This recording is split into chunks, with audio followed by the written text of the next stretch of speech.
Bab ke-56. Ayo cepat, teriak Ranti pada Aisyah dan Rabia yang berlari menyusul di belakangnya. Ketiganya ngos-ngosan hingga ada akhirnya sampai di warung yang sudah banyak orang. Kalian kenapa? Tanya ibu pemilik warung yang sudah kenal dengan Ranti dan adiknya. Itu bu, kami dikejar anjing gila. Dusta Ranti. Hah? Di mana anjing gilanya? Ujar salah satu warga yang kebetulan sedang berbelanja juga di sana. Ketinggalan jauh bu, masih di belakang mungkin.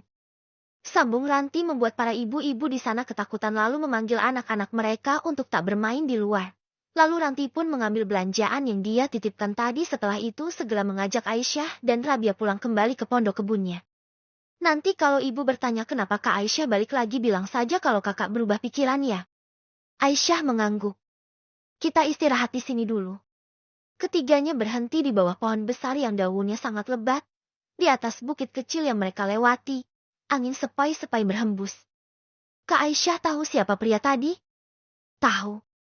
Nampak masih sangat ketakutan Aisyah mengingat kejadian tadi yang hampir saja dirinya diudah paksa andai tak melawan dan berlari keluar. Tadinya saat pulang lebih dulu dari Ranti dia langsung masuk ke dalam rumahnya yang pintunya terbuka lebar.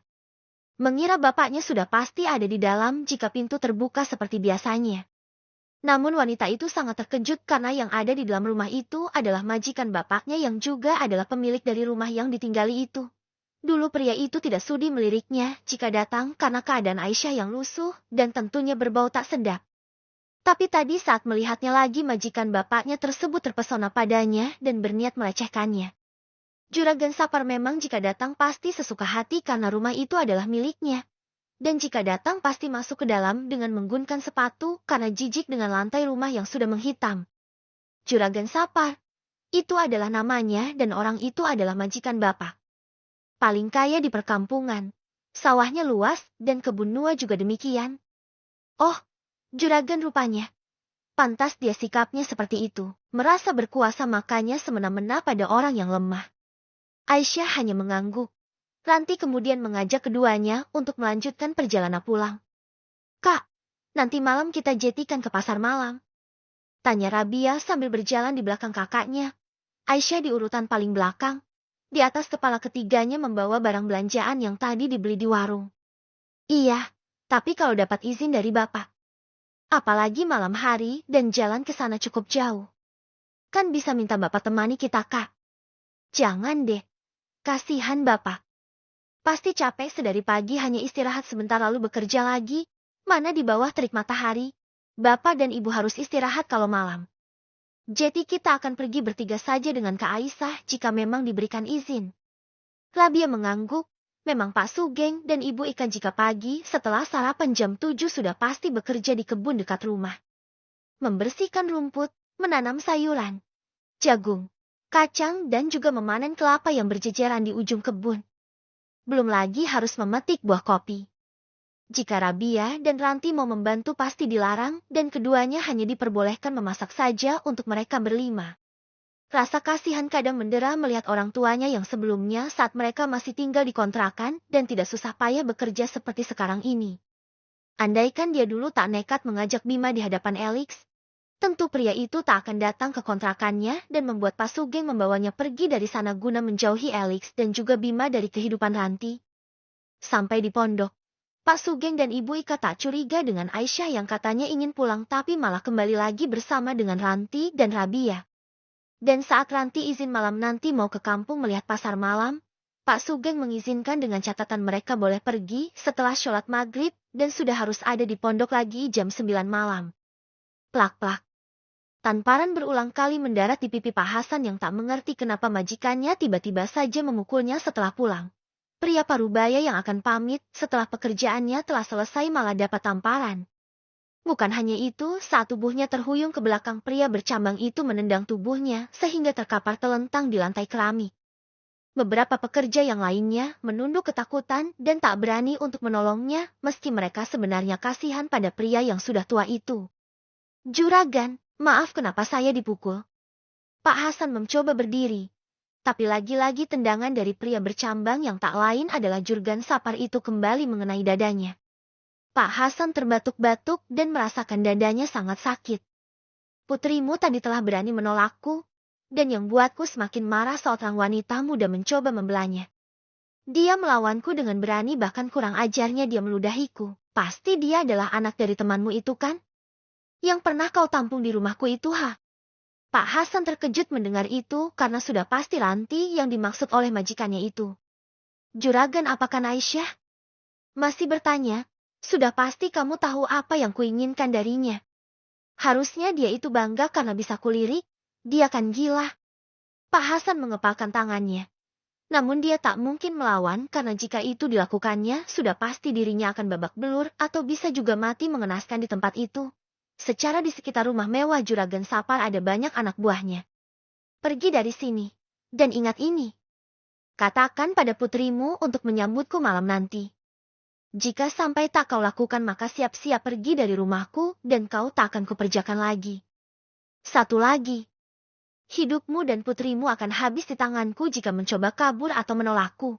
Cepat pergi. Kak Aisyah cantik. Puji Ranti pada wanita yang berdiri di hadapannya yang memakai bajunya. Dress sebetis berwarna biru dengan model lengan berkerut. Rambutnya yang sebahu diikat tinggi oleh Ranti. Benarkah? Dia. Apa yang diucapkan Ranti benar? Mata Aisyah mengerjap dan Ranti baru sadar kalau mata milik Aisyah sangat indah. Tentu saja benar, Kak. Kak Ranti kalau sudah memuji, maka pasti bagus dan cantik. Jawab Rabia, membuat Aisyah tersenyum manis. Karena semua sudah selesai sekarang kita berangkat ke kampung. Jangan lupa kita bawa golok panjang buat jaga-jaga di jalan bertemu dengan binatang malam. Ucap Ranti. Lalu setelah pamit pada Pak Sugeng dan istrinya, ketiga wanita berbeda usia itu pergi ke kampung dengan dibantu cahaya senter yang dibawa oleh Ranti yang berjalan paling belakang. Rabia berada di tengah-tengah. Setelah berjalan beberapa menit, mereka sudah bisa mendengar keriuhan pasar malam. Ranti. Iya, Kak. Bapak bagaimana ya? Aku khawatir. Lirih Aisyah. Kita ke sana dulu, Kak. Tapi jika dirasa ada yang mencurigakan sebaiknya ditunda dulu. Dan kita lihat dari jauh saja ada apa di sana. Bisa juga bertanya pada tetangga Kak Aisyah. Mereka pun terus dulu ke rumah Pak Hasan dan masih dari kejauhan Ranti dan Aisyah melihat ada beberapa lelaki di teras rumah seperti berjaga-jaga. Siapa mereka? Tanya Ranti. Pasti anak buah Juragan Sapar. Ya Allah, Bapak di mana? Aisyah berkaca-kaca matanya. Kita tunda ke sana, Kak. Sebaiknya beritahu Bapak dulu di rumah. Sekarang kita bawa Rabia ke pasar malam sebentar, setelah itu segera kembali ke pondok kebun secepatnya. Aku yakin mereka tidak tahu kalau kita ada di sana. Memang tak ada yang tahu kalau keluarga Pak Sugeng pindah selain Pak Hasan dan pemilik lahan itu sendiri. Pasti mereka sudah datang andaikan tahu di mana Ranti dan Aisyah berada. Juragan. Ada apa? Bodoh dan goblok kalian tak bisa menemukan Aisyah. Bentak Juragan Sapar duduk di sebuah kursi di dalam rumah Pak Hasan. Sementara pria tua itu terduduk di lantai dengan tangan terikat. Dan kau manusia tak tahu terima kasih. Apa masih tak mau memberitahu di mana mereka tinggal? Teriaknya pada Pak Hasan. Tapi sedikit pun mulut itu tak mau terbuka. Dia memilih dipukuli daripada memberitahu. Kau sudah keberikan rumah gratis, pekerjaan demi bisa bertahan hidup. Tapi kau malah memilih tutup mulut dan dipukuli. Tubuh Pak Hasan terjatuh akibat tendangan dari Juragan Sapar. Juragan, saya mau melapor. Apa itu? Kenapa tak bilang dari tadi goblok? Kami melihat Aisyah dan dua orang wanita di pasar malam. Yang satunya masih remaja dan satunya lagi dewasa. Kamu tidak salah lihat. Tidak Juragan, mereka memang di sana. Cepat, pergi dan bawa ketiganya kemari. Hahaha, akhirnya aku bisa merasakan dua wanita. Kalau yang remaja sepertinya akan dijual saja jadi wanita panggilan di luar negeri, pasti sangat mahal harganya. Pak Hasan terkejut bukan main saat mendengarnya. Rupanya majikannya adalah komplotan perdagangan manusia. Juragan Sapar tertawa terbahak-bahak dan sangat yakin kalau wanita-wanita itu tak akan bisa lagi lolos darinya. Sementara itu, di pasar malam Ranti sedang menunggui Rabia yang sedang melukis di rina permainan anak. Aisyah duduk di sampingnya ikut memperhatikan keramaian. Setelah lukisan Rabia selesai mereka akan pulang. Namun beberapa detik berlalu Aisyah memucat wajahnya saat melihat 10 orang pria menuju ke arah mereka. Ranti, itu mereka. Tunjuknya dengan ketakutan. Siapa kak? Anak buah juragan Sapar. Hah? Ayo cepat lari. Ranti tanpa menunggu segera menarik tangan Rabia yang belum selesai dengan lukisannya.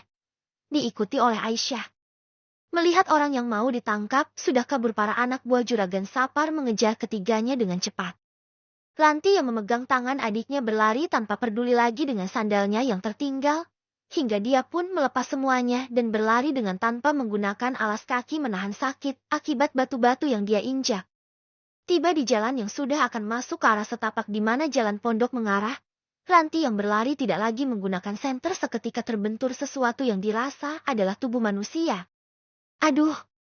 Pekiknya, langkahnya terhenti dan tubuhnya hampir terpental di dalam kegelapan. Namun tangannya tiba-tiba ada yang menarik sehingga dia tak jadi jatuh.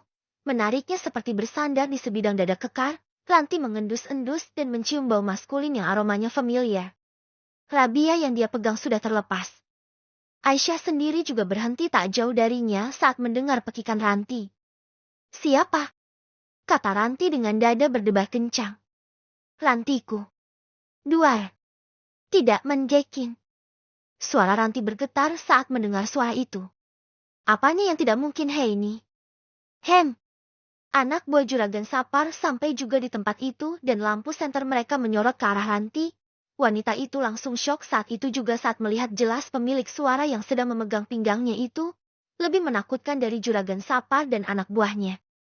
Tiba-tiba di belakang mereka sebuah lampu menyorot dengan sangat terang yang berasal dari sebuah mobil sport mewah.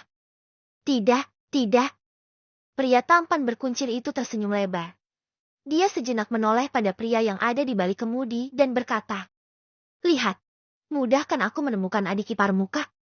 Pria yang ada di balik kemudi mobil menaikkan dua jempolnya, dan tanpa diduga pria tampan bermata sipit itu mencium wanita cantik yang masih syok. Aisyah menutup mata Rabia. Aku merindukanmu Heini. Bisiknya di telinga Ranti setelah 57. Kamu mundur dulu ya. Aku ingin bertanya pada mereka ada apa gerangan datang ke tempat ini yang malah mengganggu pertemuan kita.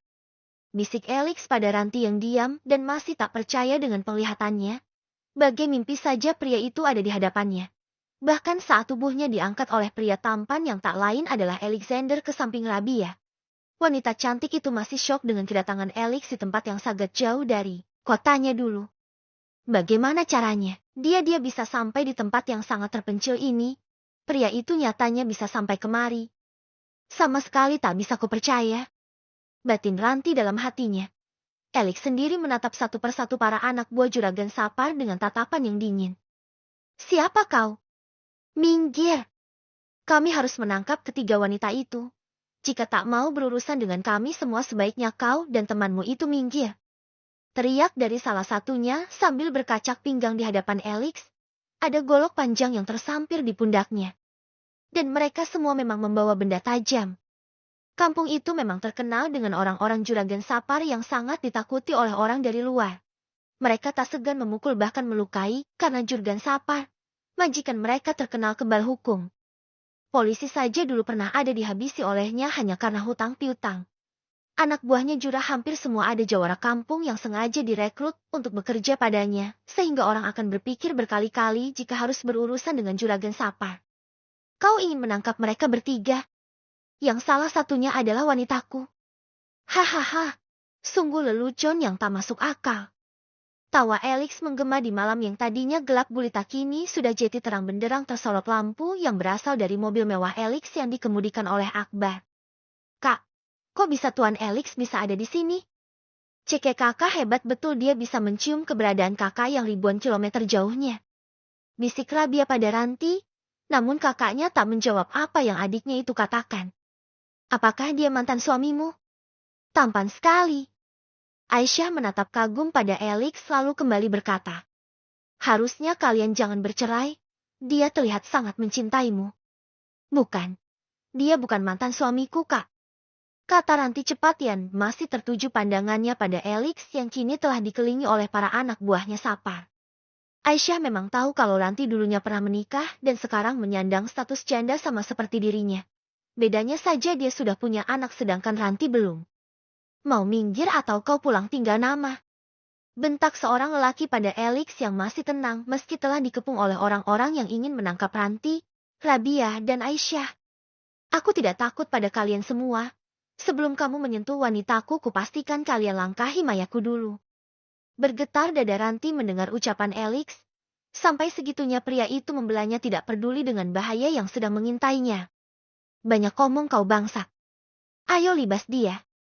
Tak terelakkan lagi anak buah Juragan Sapar yang berjumlah 10 orang segera mengeroyok Elix yang bisa menghindar dari serangan satu ke penyerang yang lain. Akbar yang berada dalam mobil keluar dengan tenang dan mendekati 3 wanita yang terlihat ketakutan dan saling berpegangan. Dan ketika Ranti akan berbalik badan, Akbar berkata, "Aits, jangan coba kabur. Karena jika itu kau lakukan maka adikku pasti tidak akan memberikan ampun lagi padamu. Kupastikan kau akan dibawa pergi ke tempat yang jauh dari sini dan sudah tentu keluargamu tak akan bisa lagi bertemu dengan dirimu selamanya." Langkah kaki Ranti Isa akan tertancap di tanah. Dia tahu ucapan dari pria tadi kenal itu dan mengaku sebagai kakaknya Elix bukanlah gertakan semata. Di tempat yang sangat jauh ini saja Elix bisa menemukannya dalam waktu kurang dari sebulan. Jika dia kabur di saat Elix bertarung demi membelanya tidak, menutup kemungkinan pria itu akan berbuat nekat padanya. Akbar kemudian ikut mendekati Elix dan berkata, "Aku akan membantumu. Mesti kau juga bisa melumpuhkan mereka semua. Tapi hitung-hitung aku latihan otot karena sudah lama tak mempraktekkan bela diri yang kumiliki." 10 lawan 2 orang dan perkelahian itu seimbang. Elix dan Akbar yang tadinya menggunakan tangan kosong mundur beberapa langkah saat masing-masing dari lawan mereka mengeluarkan golok dari sarungnya. Dan langsung menyabetkannya pada Elix yang belum siap sama sekali sehingga lengannya yang memang hanya memakai baju tanpa lengan terkena sedikit. Ah! Elix yang terluka tapi Ranti yang berteriak tanpa sadar dan segera menutup mulutnya saat Elix menoleh padanya dengan senyum yang berubah lembut. "Lex, kamu terluka," kata Akbar agak panik. "Tenang saja, Kak. Ini tak seberapa dengan beberapa kalinya aku terluka parah karena tembakan," jawab Elix santai. "Kalian masih mau di sini atau mati, ha? Luka itu masih kecil dan jika kalian berdua tidak juga menyerahkan 3 wanita itu makan tubuh kalian akan kami cincang." Jumawa sekali teriakan salah satu anak buah Sapar dengan golok yang berkilat tertimpa sinar lampu. Elix menyeringai lalu dari balik bajunya pria itu mengeluarkan sesuatu dan balas mengacungkannya ke arah orang-orang yang berada di hadapannya. "Baiklah, kita lihat mana yang kira-kira bisa lebih mematikan golok kalian atau senjataku ini." "Dor dor dor," kata Elix lalu dengan gerakan yang sangat cepat tak bisa diikuti mata tangannya sudah menembak kaki 3 orang dari 10 itu. Tentu ketiganya langsung tersungkur ke tanah dengan keadaan terluka yang mengeluarkan darah sangat banyak. Seketika teman-temannya berlari mundur saat Elix menodongkan pistol Glock 18 ke arah mereka. "Masih mau berkelahi? Jika dengan tangan kosong aku bisa mengimbangi tapi tidak dengan golok itu, harus adil dan masing-masing punya senjata bukan? Dan aku hanya punya ini bukan golok seperti Miki kalian. Dor dor." Pelatuk pistol Elix kembali memuntahkan peluru dan kali ini 5 orang yang jadi korbannya termasuk yang tadi selalu berteriak pongah kepadanya. Bukan hanya kaki yang dia tembak, tapi ada juga yang di bagian lengan dan tubuh yang tidak mematikan. Rupanya pria berkuncir bermata speed itu tidak benar-benar ingin menghabisi para anak buah Juragan Sapar, namun meski begitu luka mereka tentu cukup parah karena tembakan yang dia bidikan. Tersisa 2 orang yang masih berdiri tegak. Namun mereka melangkah semakin mundur takut terkena peluru juga. Elix kemudian meniup ujung pistolnya lalu kembali memasukkan ke balik bajunya. "Bagaimana? Kalian masih berani ingin menyentuh wanitaku? Jika niat itu masih ada maka akan kucabut nyawa kalian sekarang juga." "Ampun Tuan. Tidak, kami hanya disuruh dan menjalankan perintah. Tolong jangan bunuh saya." Yang tadi berteriak keras padanya memohon ampun dengan sambil menahan sakit di bagian pahanya yang terkena tembakan. Ranti sendiri dan Rabia serta Aisyah semakin berpegangan erat. Tak niat lagi untuk kabur karena takut dengan Elix yang ternyata punya pistol dan bisa saja saat mereka berlari pria itu menembak dari belakang. "Pergi dari sini. Jika mau nyawa kalian terselamatkan, segera ke rumah sakit untuk mengeluarkan peluru yang bersarang di tubuh kalian." Teriakan Alex membuat yang terluka dengan menahan sakit yang teramat sangat meninggalkan tempat itu. Ada yang menyeret tubuhnya. Ada juga yang masih bisa jalan meski dengan pincang dan darah bercucuran dari lukanya.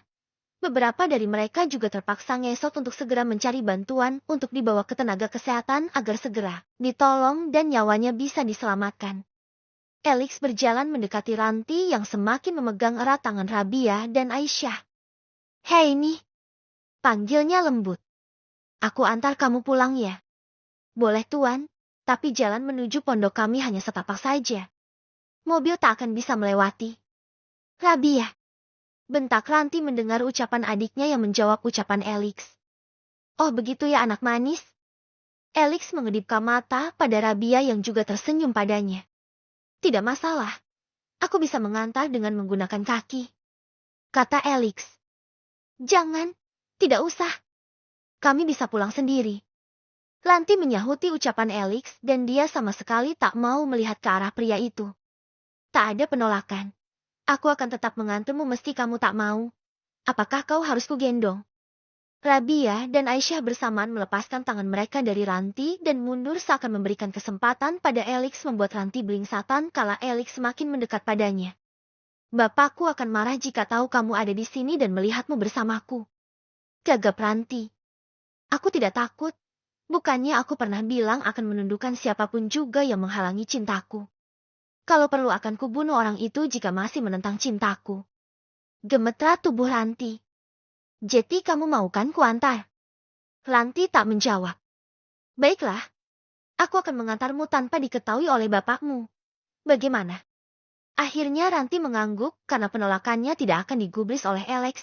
Seperti sudah direncanakan. Akbar lalu menyalakan senter yang diambil di dalam mobil. Lalu pria itu berjalan di belakang Aisyah dan Rabia.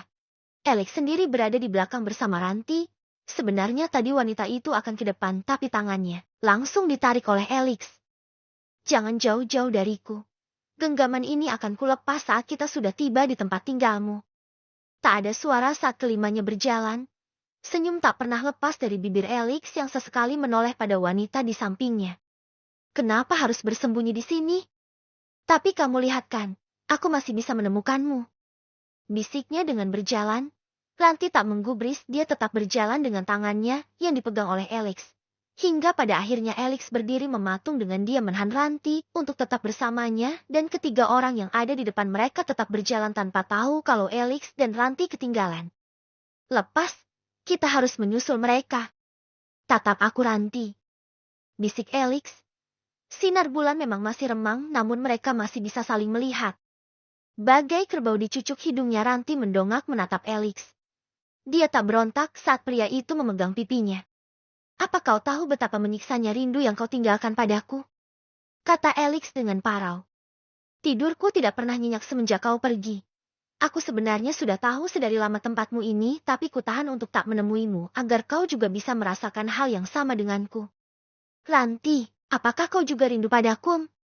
Ibu jari Alex menyapu lembut bibir Ranti yang tak berkedip menatap Alex.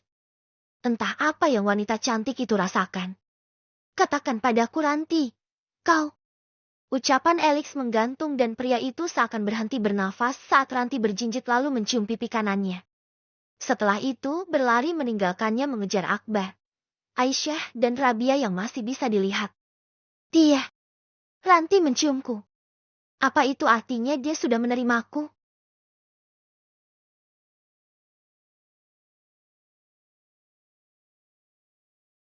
Bab ke-58. Alex melangkah pelan mengikuti empat orang yang ada di hadapannya. Tangannya masih memegang pipinya yang tadi dicium oleh Ranti. Meski berjalan dalam keadaan yang temaram, Alex sudah terbiasa. Sukmanya serasa melayang dapat ciuman tak terduga dari wanita pujaan. Ranti sendiri berjalan di belakang Akbar sedangkan adiknya dan Aisyah berjalan di belakangnya. Dia sendiri bingung dengan gerakan refleks yang tadi dilakukannya. "Tunggu," ujarnya pada Akbar saat dari tempat mereka berdiri terlihat cahaya lampu teplok yang berarti pondok di maka kedua orang tuanya berada. "Sampai di sini saja. Itu tempat tinggal kami. Kenapa tak mau diantar sampai di depan rumah?" tanya Akbar. "Jangan. Aku tidak mau bapak melihat dia bersamaku." Lirih ucapan Ranti sambil melirik Alex yang sudah ada di sampingnya. Kenapa jika bapakmu melihatku? Aku kan tidak menyakitimu. Kumohon jangan dulu.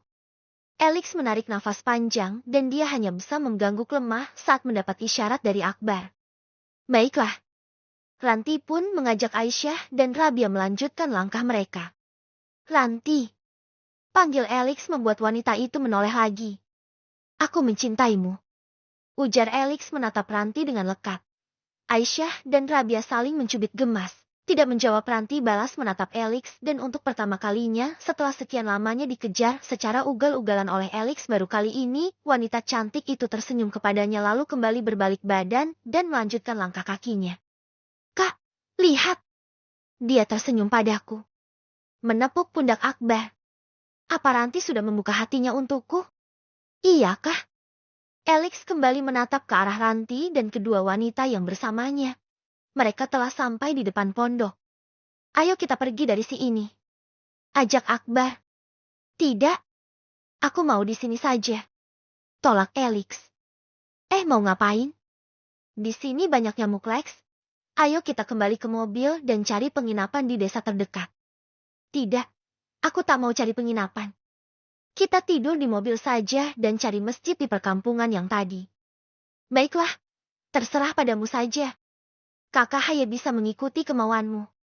Akbar lalu menarik tangan Alex pergi dari tempat itu karena adiknya seakan enggan untuk beranjak dari sana dan tetap memperhatikan pondoknya Ranti dari kejauhan.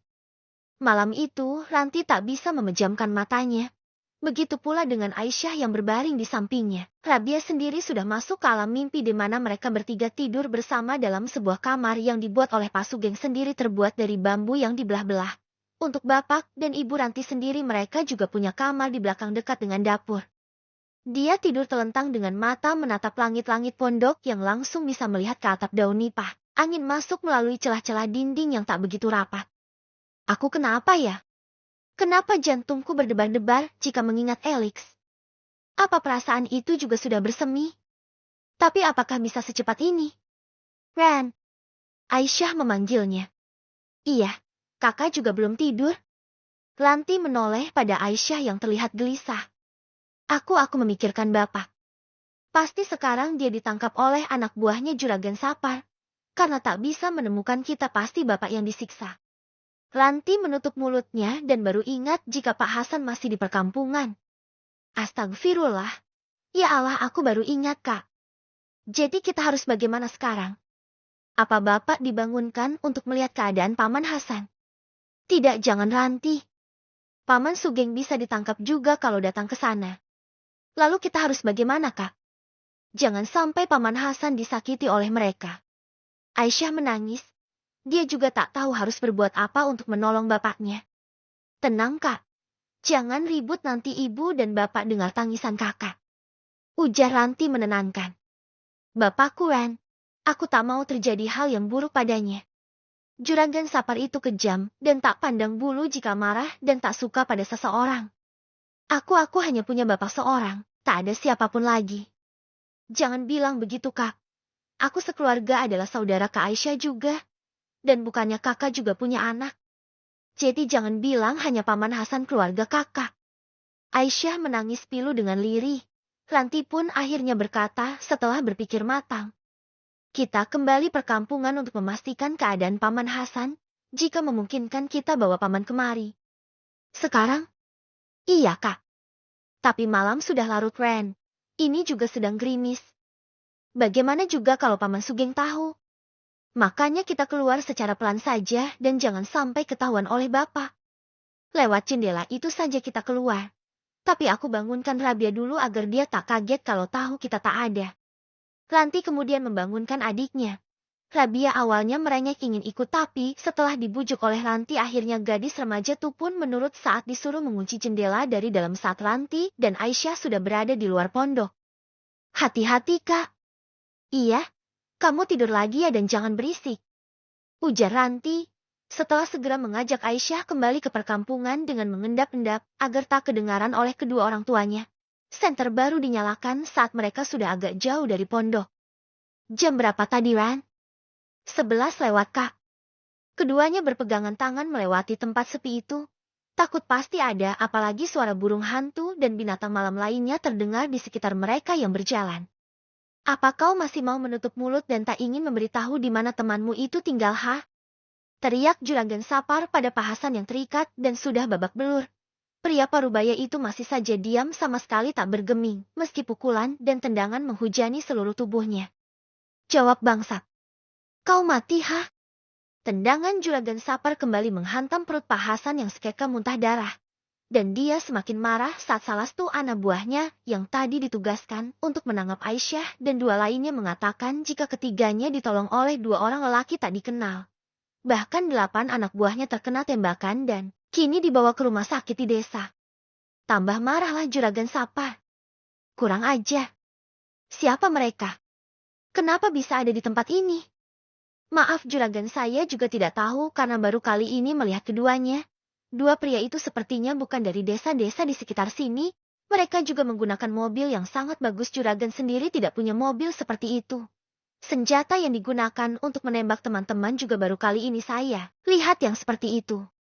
Orang itu terlihat terlatih dan lihai dalam menggunakan senjata. Satu kali bidik langsung tepat sasaran Juragan. Saya saja dan satu teman yang lain masih beruntung karena tak ditembak. Sepertinya pria yang satunya itu adalah penembak jitu Juragan. Apa jangan-jangan dia adalah aparat? Pukulan Juragan Spar mendarat di wajah anak buahnya. Dasar bodoh. Aparat apa yang kau bicarakan? Kau lupa ingatan atau bagaimana? Bukannya aparat di daerah ini berada dalam pengaruhku. Mereka semua tunduk dan diam karena uangku. Bodoh dipelihara. Jangan bicara omong kosong padaku tentang dua orang yang kamu bilang itu. Aku itu tak akan takut pada siapapun juga. Juragan Sapar ini tak akan tertandingi. Kamu pikir aku tak bisa beli mobil mewah juga? Pistol juga aku punya, sialan. Tapi Juragan, diam. Kamu itu hanya tahu uang saja, tak bisa diandalkan. Dasar bodoh. Pergi dari hadapanku atau jika tidak mau kau akan kubunuh, brengsek. Teriak Juragan Sapar semakin marah. Para tetangga Pak Hasan yang mendengar teriakan itu tak ada yang berani keluar rumah, apalagi untuk ikut campur menolong Pak Hasan, tanpa setahu Juragan Sapar dan para anak buahnya yang berjaga di sekitar rumah. Kalian semua, cari dua orang itu. Aku tidak mau tahu. Langsung habisi saja dan jangan lagi digertak. Cabut nyawa keduanya. Itu perintahku. Teakan kemarahan Juragan Sapar di tengah hujan yang tiba-tiba turun di tengah malam itu. Alex menyandarkan tubuhnya di kursi dalam mobilnya. Hujan tak membuatnya mengantuk. Akbar yang ada di sampingnya sudah memejamkan mata. Mobilnya terparkir di jalan yang tadi di mana mereka menolong Ranti dari para anak buahnya Juragan Sapar. Ya Tuhan, karena sangat senang dengan perubahan sikap Ranti padaku. Sampai-sampai di tengah hujan lebat ini aku melihat bayangannya. Ujarnya berbicara sendiri saat di sampingnya ada sosok Ranti yang berdiri dalam curah hujan dan melihat ke dalam mobilnya. Alex hanya terus menatap yang menurutnya itu adalah bayangan Ranti. Tangannya terangkat membelai kaca. Hei nih, kamu begitu nyata. Apakah aku sudah sangat gila dengan cintaku? Ranti sayang, aduh. Alex terkejut saat dari belakang Akbar memukul lengannya. Ada apa, Kak? Kirain tadi tidur. Ujarnya menoleh dengan cepat. Kamu pikir yang kamu lihat di sana itu hayalanmu? Tidak. Karena aku juga bisa melihat pujaan hatimu itu. Dan juga masa iya kamu menghayalkan Ranti ada wanita lain yang ikut masuk? Coba perhatikan sekali lagi. Akbar menunjuk pada sosok Ranti di luar mobil dan ada orang lain juga di belakangnya. Astaga. Jadi dia nyata. Tadi kupikir hanya bayangannya. Alex buru-buru membuka pintu mobilnya dan segera keluar tak peduli hujan sangat deras. Dia menarik Ranti dalam pelukannya. Maaf, aku tidak tahu kalau itu kamu. Maafkan aku membiar kamu basah kuyup begini. Taranti mendongak ke arahnya dengan bibir gemetar lalu berkata. Tolong, aku mohon tolong Paman Hasan. Dia disiksa oleh Juragan Sapar di rumahnya. Tolong Alex. Tentu. Apapun itu yang kau mau sayang. Pelukan Alex semakin erat di bawah curah hujan. Ranti pun berlahan namun pasti membalas pelukan itu. Akbar berlari kecil ke arah Aisyah yang berdiri menahan dingin. Lalu dia segera memayungi wanita itu dengan payung yang diambil di mobil tadi. Pakai ini, agar kau tak kedinginan lagi. Akbar mengulurkan jaketnya pada Aisyah. Bab ke-59. Kamu tunggu di sini ya. Lanti menangguk pelan. Jangan kemana-mana dan tetap tunggu aku di dalam mobil ini. Kembali wanita cantik itu mengangguk. Di depan Akbar hanya dia menunggu dengan Aisyah yang duduk di sampingnya. Alex dan Ranti duduk di bangku belakang. Tadi Alex meminta Akbar memarkir mobilnya agak jauh dari rumah Aisyah, tapi mereka masih bisa melihat jelas dari jauh. Lampu mobil dalam keadaan hidup karena Alex tak mau para antek-antek juragan Spar melihat jika di dalam mobil ada Ranti bersama Aisyah. Ayo kita keluar Lex. Coba lihat ada banyak orang di sekitar rumah itu. Tunjuk Akbar pada rumah Pak Hasan. Tak diberitahu oleh Aisyah dan Ranti dia beserta Alex sudah bisa menebak rumah di mana mereka harus menyelamatkan seseorang. Akbar lalu keluar lebih dulu, sedangkan Alex masih memegang tangan Ranti seakan takut wanita itu akan pergi dan akan berubah lagi pikirannya. Pergilah, aku akan tetap di sini. Alex menatap mata itu. Bola mata yang sangat indah dengan rambut panjang agak sedikit bergelombang. Hidung mancung kecil seakan terukir pasti bersama dengan bibir tipis yang mereka pink tanpa pewarna lipstik. Alex semakin tergila-gila saat melihat jelas dari dekat raut wajah Ranti yang tak lagi berontak saat berada di dekatnya. Alex pun tersenyum padanya lalu dengan pelan dia mendekatkan wajahnya pada Ranti sontak wanita itu agak menjauh karena tahu Alex akan menciumnya. Namun tangan kekar itu menahan kepalanya sehingga dia tak bisa bergerak. Jangan menolak sentuhanku Heini, bukannya apapun yang ada di dirimu adalah semua milikku. Kecupan lembut mendarat di dahi Ranti, di depan Aisyah pura-pura menunduk melihat ke arah kakinya. Dia sengaja menulikan pendengarannya agar ucapan romantis dari Alex tak terdengar olehnya, namun tetap saja melewati gendang telinganya. Loveo, bisik Alex dengan ibu jarinya yang menyapu lembut bibir Ranti. Setelah itu keluar dari mobil dan menutupnya rapat dari luar. Tentu dia juga menyuruh kedua wanita itu untuk menguncinya dan jangan keluar dari dalam kendaraan itu. Ayo kita ke sana Kak. Ajaknya pada Akbar yang berdiri di luar mobil. Hujan tak lagi deras dan kini hanya menyisakan rintik. Sedari tadi aku menunggumu. Lihat bajuku kembali basah. Tadi mereka sempat berganti baju akibat kebasahan. Ranti dan juga diberikan baju ganti, tapi keduanya menolak sehingga Alex pun menutupi tubuh sang pujaan hati dengan jaket yang dibawanya. Sama seperti Aisyah yang mengenakan jaket dari Akbar. Siapa kalian? Bentak anak buah juragan Sapar saat dua pria muda datang berdiri dengan tenang di hadapan mereka. Di mana Pak Hasan? Kata Alex tenang. Tunggu. Apa kalian berdua yang tadi melukai teman kami? Tanpa menunggu jawaban dari dua pria asing itu lagi, anak buah juragan Sapar langsung menyerang Akbar dan Alex. Ranti yang melihat dari jauh tak pernah berdoa agar kedua pria itu bisa membantu Pak Hasan dan membawanya dari sana. Sementara di dalam rumah pria bercambang dan berkumis lebat yang tak lain juragan Sapar saat mendengar suara perkelahian bergegas keluar. Rupanya pria yang tadi melukai anak buahnya datang ke tempat itu tanpa perlu dicari. Para tetangga Pak Hasan pada mengintip ketakutan dari balik dinding rumah masing-masing. Siapa mereka? Dua orang itu yang tadi melindungi para wanita-wanita itu juragan. Jawab anak buahnya yang berdiri di dekatnya. Kurak aja. Mereka datang kemari mau mengantarkan nyawa rupanya. Geram juragan Sapar lalu bergegas turun dari rumah panggung tersebut. Mundur kalian semua. Biar aku yang berikan pelajaran pada dua cecunguk ini. Anak buahnya seketika menghentikan serangan dan melangkah mundur di belakang majikannya.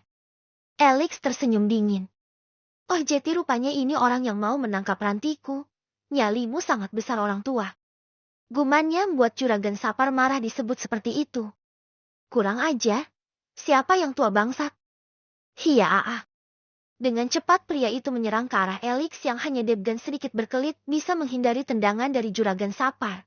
Akbar hanya berdiri menyaksikan bagaimana Alex selalu menghindari serangan dari pria bercambang yang terlihat kalap dan ingin sekali menumbangkan adiknya itu. Juragan Sapar tak tahu jika yang sedang berkelahi dengannya adalah juara dari Smackdown, bela diri, karate dan kungfu. Alex menguasai semua itu. Jangan hanya menghindar kau bangsat. Lawan aku. Pukulan dan semua tendangan dari pria bercambang itu bisa dipatahkan oleh Alex. Para anak buah juragan Sapar juga kaget karena majikan mereka yang sangat terkenal dengan kepiawaiannya dalam bertarung ternyata ada yang bisa mengimbangi. Bajingan kau. Sapar menghentikan serangannya. Dia menarik sebuah benda tajam dari balik bajunya. Sebuah keris dan ranti yang melihat dari dalam mobil menutup mulutnya cemas dan takut terjadi apa-apa pada Alex. Oh, akan habis di tanganku malam ini. Kerisku ini akan mengantarmu ke alam baka. Sitit. Juragan Sapar berkali-kali menyabetkan kerisnya, namun semua bisa Alex hindari. Pria bercambang itu berusaha mencari celah di mana dia bisa menusuk dan menyabetkan keris miliknya. Benda yang hanya akan dia pakai saat menemukan lawan yang seimbang. Sebaiknya aku sudahi pertarungan ini dengan cepat. Batin Alex selalu dengan gerakan yang tak terduga, dia melompat tinggi berputar beberapa kali sampai akhirnya tendangan telak dari mengenai tangan dari juragan Sapar yang memegang keris. Pria itu menjerit sakit sambil mengibas-ngibaskan tangannya yang terkena tendangan. Akbar sendiri mencabut keris yang tertancap di tanah tak jauh dari tempatnya, berdiri. Dia mengamati senjata yang berkepala ular itu. CKK, pasti ini menurutnya adalah pusaka. Dan aku yakin dia selalu memberikan sesajen pada benda mati ini. Astagfirullah. Kuman Akbar yang bisa mencium bau amis pada keris yang dipegangnya. Bajingan kau. Masih mau lanjutkan perkelahian atau menyerahkan orang yang ada dalam rumah itu? Aku datang kemari hanya ingin menjemputnya. Cuy, jadi kau kemari untuk Hasan. Tidak akan kuserahkan dia sampai wanita-wanita itu ada di tanganku. Mereka harus bersamaku jika mau Hasan. Serahkan padaku wanita itu. Lancang sekali kau menginginkan wanitaku brengsek. Tudor. Tanpa aba-aba dengan kecepatan yang tak bisa diikuti dengan mata, 2 peluru bersarang di masing-masing kaki juragan Sapar yang seketika jatuh berlutut di hadapan Alex. Pria bercambang itu kesakitan dan saat melihat cairan yang keluar dari tubuhnya matanya melotot. Sapar juga terkenal tidak mempan terkena senjata apapun termasuk peluru. Namun malam itu semua dipatahkan oleh Alex. Dunia saja sang kulawan jika berani mengusik milikku. Apalagi manusia serakah dan sampah sepertimu. Kedua tangan juragan Sapar terangkat. Sepertinya ingin menyerangnya lagi meski sudah tak berdaya. Para anak buahnya mundur ketakutan dan ada yang sudah berlari pergi meninggalkan majikannya. Kubunuh kau setan. Teriak juragan Sapar. Ini yang kau inginkan tua bangka. Aku juga tak mau berlama-lama melayani orang bodoh sepertimu. Kau tak ada apa-apanya di hadapanku. Dor dor dor. 3 peluru kembali berdesing cepat ke arah juragan Sapar. Dada, dahi dan perutnya. Ketiga peluru itu bersarang di bagian tubuh juragan Sapar yang seketika meregang nyawa sendiri, ditinggal kabur oleh semua anak buahnya yang ketakutan. Tunggu di sini, Kak. Aku akan masuk ke dalam rumah untuk membawa Pak Hasan keluar. Alex berkata pada Akbar setelah itu berjalan ke arah rumah Aisyah dan melangkahi sosok juragan Sapar yang tak lagi bernyawa. Lanti dan Aisyah melotot ketakutan. Melihat begitu mudahnya Alex melakukan semua itu, demikian juga dengan para tetangga Aisyah yang mengintip. Sangat syok.